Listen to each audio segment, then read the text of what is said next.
Horizon Zero Dawn? More like Horizon Maximum Yawn, am I right? No? Okay. So here's the thing, I actually played this game back on PS4, when it was still a PlayStation exclusive, like 7-8 years ago. But I never got around to the sequel, and then they dropped a remastered version on PS5, so I figured, why not, let's replay it and finally jump into the second one after. And honestly, I kinda wish I didn't replay it. I somehow remember the game being better than it actually is. I was writing this review as I was going through the game, and for the first half I was pretty harsh on it. But the more I played, the more I started appreciating some stuff, so the review keeps shifting the closer I got to the end.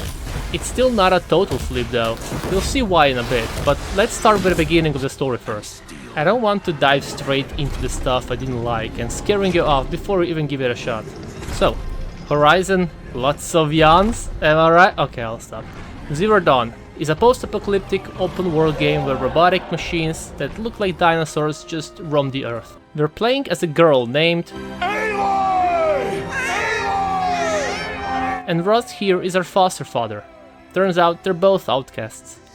Aloy was found as an infant with no explanation whatsoever, which makes her both motherless and an outcast, while Ross got cast out for some other reasons. And tribal tradition says nobody is even allowed to talk to outcasts. Cold, but whatever. After that, she tried to make some friends, but no luck. The tribe just showed her away. So she gets pissed, runs off, and falls into some old world ruins, where she finds a focus. Basically an earpiece that lets you scan your surroundings, spot ancient tech, and listen to old audio logs left behind by whoever lived before everything collapsed. We managed to get out, and Rust noticed the earpiece we found. He probably thought it was just a toy, so he let us have it. Next day, we get taught how to hunt, which is basically your tutorial. You learn to gather herbs for medicine and crafting, hide in tall grass to go invisible to unaware enemies, throw rocks to lure machines around, and scan them to find their weak points. I'll get into that more later. At some point, we hear a kid in the distance who sounds like he is in trouble. Rust tells us to leave it, there's nothing we can do. Little does he know what that toy earpiece can actually do. With it, Aloy can track machine movement and sneak the kid out safely. But since she's still an outcast, the bullying doesn't stop. And eventually, she just says screw it, I need answers. She asks Rust, who the hell was my mother? Why am I treated like this? I can't keep living like this.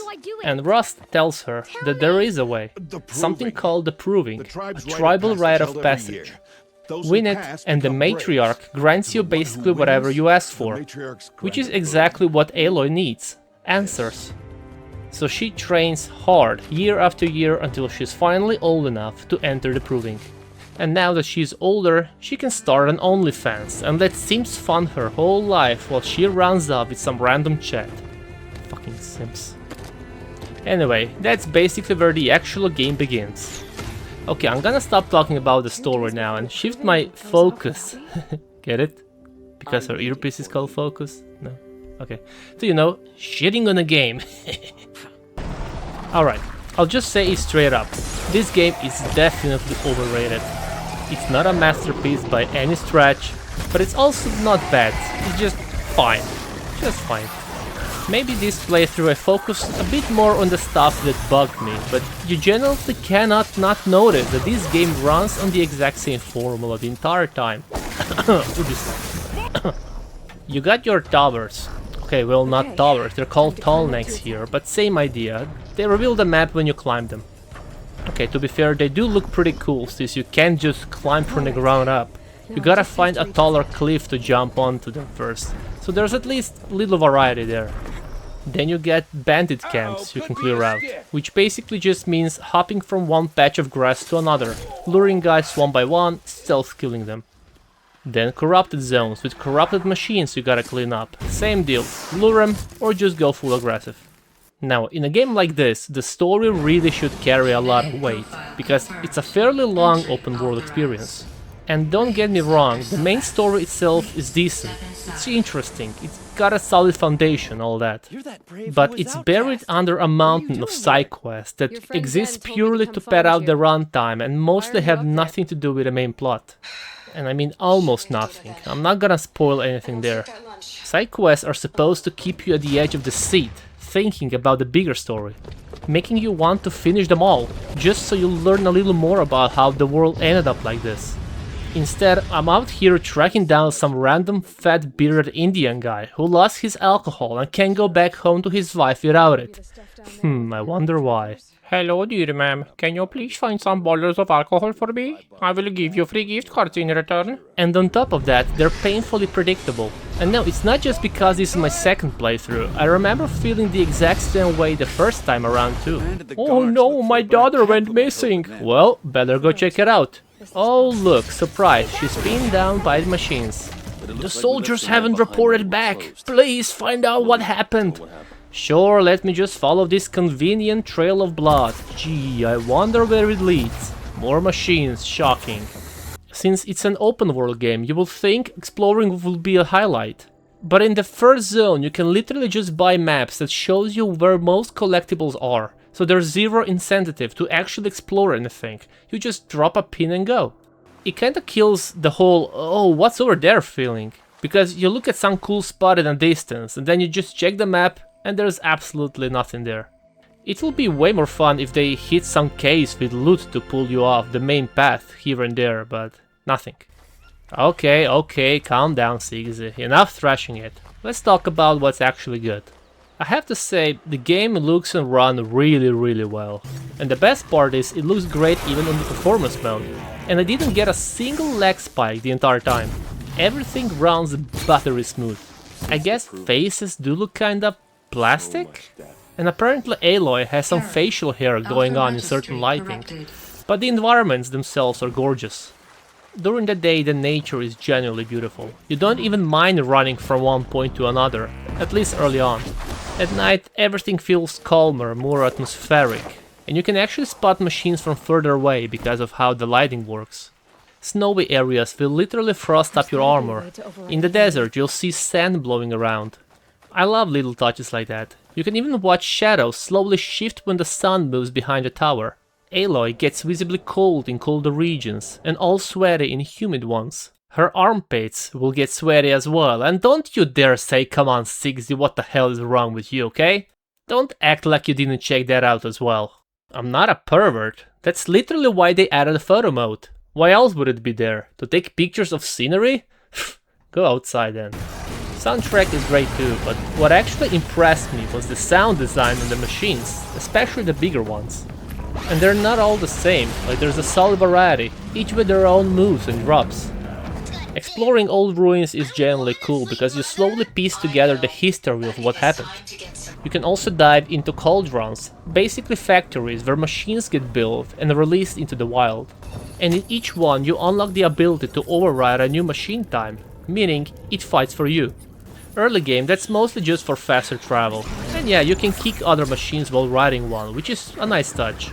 But later on, you'll basically just fast travel between campsites. I think I used a mount for maybe 10 minutes the entire game.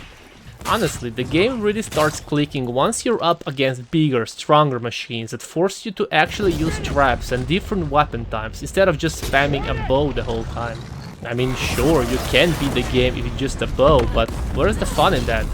Speaking of weapons, let's get into it.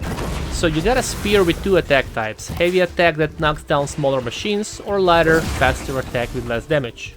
And once the enemy down, you can land a critical hit for bonus damage. You've got three bow types, each using different elemental arrows, fire, shock, freeze, corruption, you name it. The ropecaster pins machine down so you can do whatever the fuck you want to them. I don't judge. I don't care what kind of freaky fantasy you got, okay? The trapcaster fires two stakes into the ground to set up a tripwire traps. You can shoot right underneath enemies or prep traps before a fight even starts. Slings launch elemental bombs. Fire, ice, shock, blast, sticky, all kind of things. And the Tear Blaster fires short-range shockwaves that rip armor and parts of machines so you can capitalize afterward. You can only slot 4 weapons at a time on the weapon wheel, but you can swap things around anytime, even mid-fight, and craft ammo right there too if you're running low. There's a ton to dig through in the menus too, so I won't cover everything. Skill tree with plenty of abilities, inventory for armor, gear, resources, potions. A crafting tab for upgrades and slots, A map where you can filter icons, a quest log that's actually organized pretty well, and a notebook that tracks machine weaknesses and drop items. Plenty of collectibles too, some tied to the story, like scientist logs explaining how the world went sideways, and plenty that are just there. Vantage points showing what areas used to look like. And you'll be using the focus constantly to scan machines and figure out their strengths and weaknesses, or to track their patrol routes so you can set up an ambush. At certain points, the game gives you dialogue choices, but honestly, I don't think it matters much what you pick. It just changes the flavor of the response. There's no good or bad path, no morality matter, you still end up doing the exact same thing to finish the quest. Kinda makes you wonder what was even the point for adding that. Maybe I'm wrong, who knows. But here's where the game genuinely shines, the thrill of the hunt against the big machines. Planning your approach, deciding how you're gonna bring them down. Do you strip their armor piece by piece first? Set traps and lure them in, freeze them or set them on fire with bombs. Rope them down, override nearby machines to fight alongside you, rip up their own heavy weapon and turn it against them. There's so much to consider, and the best part is every approach actually works, so you're never locked into doing the same thing over and over. My go-to for the big guys? Strip their heavy weapon first, freeze them for bonus damage. Grab their own gun and blast them with it. Then finish up sticky or blast bombs from a sling. Slow down time, aim for the weak points with stronger arrows. Man, just thinking about hunting the big machines is honestly making me second guess how hard I was on this game earlier. But yeah, some parts of this game are generally great, and other parts exist purely to bulk out the world size. You know, classic Ubisoft formula. All things considered, the game is fine. Don't go in expecting a jaw-dropping story, and don't expect gameplay that keeps you on the edge of your seat wondering what will happen next. Instead, focus on becoming a more efficient hunter, taking machines down clean without getting hit, and just soak in the environment and the music. Even though sometimes it's hard to soak it in, when you're a meat plan on taking down a massive machine and suddenly 5 others just jump you from behind. God fucking